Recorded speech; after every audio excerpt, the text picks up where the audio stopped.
रहीम। अस्सलाम वालेकुम नाजरीन, आप देख रहे हैं सूबाई रंग न्यूज और एंटरटेनमेंट टीवी चैनल और मैं हूं कमल सिया। सबसे पहले नजर डालते हैं आज की अहम खबरों पर।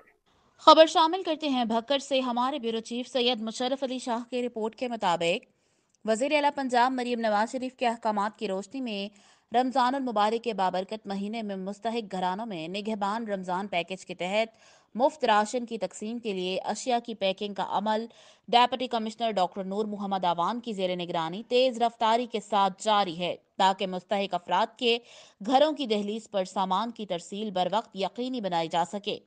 इस ज़िम्न में डेप्यूटी कमिश्नर डॉक्टर नूर मोहम्मद आवान ने मुख्तलिफ पैकिंग पॉइंट्स का दौरा किया और खुश्क राशन के मयार और मिकदार का मौका पर जायजा लिया। इस मौका पर डेप्यूटी कमिश्नर ने गुफ्तगू करते हुए कहा कि वज़ीर आला पंजाब मरीम नवाज शरीफ के विजन के मुताबिक राशन की तकसीम का अमल शफाफ अंदाज में यकीनी बनाने के लिए जिला भर के पैकिंग पॉइंट्स पर कड़ी मॉनिटरिंग की जा रही है।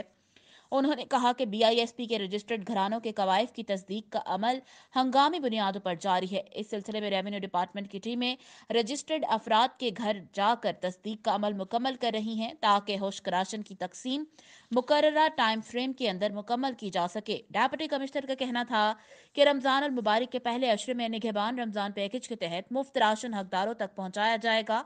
इस सिलसिले में ट्रांसपोर्टेशन के प्लान को भी खत्मी शक्ल दे दी गई है। उन्होंने पैकिंग पॉइंट्स पर अमले को अहकामात जारी किए कि अशिया के मयार और मिकदार पर हरगिज समझौता न किया जाएगा।